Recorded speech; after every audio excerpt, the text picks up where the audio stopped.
Recorded Books Romance presents an unabridged recording of An Arranged Marriage by Joe Beverly, narrated by Jill Tanner. This work is copyrighted 1991 by Joe Beverly. This recording is copyrighted 2003 by Recorded Books. Nicholas Delaney hoped his famous prowess with women would prove up to the demands about to be put upon it. And now, An Arranged Marriage. Chapter 1.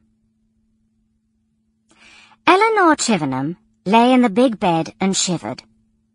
There was no fire in her room, and for late April the weather was unseasonably cold. The ill-fitting window rattled and let in a steady stream of chilly, damp air. But this was not what caused her tremors. It was the noises reaching her from the lower floors of her brother's house. Crashes, raucous singing, and shrieks of feminine laughter told of yet another debauch.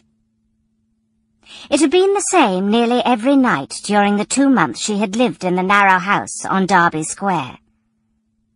The days were little better, for the house was constantly dirty and stale from the previous evening, and the staff was slovenly and impudent. Eleanor sighed for her home, Chivenham Hall, in Bedfordshire. She had been left there in peace by her brother, Lionel, until he had finally sold the place to pay his debts. True, it had not been a life of luxury, for only 3 servants had stayed to receive Lionel's niggardly wages. So little money had been provided to run the place that they had been reduced to eating only what they could grow themselves, and repairing and patching the old building as best they could. But it had been tranquil, and she had been free. Free to read in the library, to walk about the countryside and visit with the local people she had known all her life. Here in Derby Square there were no books a lady would care to read, no parks nearby to compare to the country, and no friends. She was sometimes tempted to run back to Bedfordshire and live on the charity of friends, but not yet. For under her father's will, if she left her brother's protection before the age of 25, she would forfeit her inheritance to him. That would suit him well, she knew, as he had already run through most of his patrimony.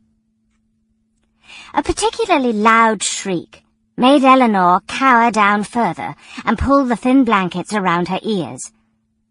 Her brother's poverty did not seem to moderate his entertainment. Could she endure this for 2 more years, until she came into control of her own? Sample complete. Ready to continue?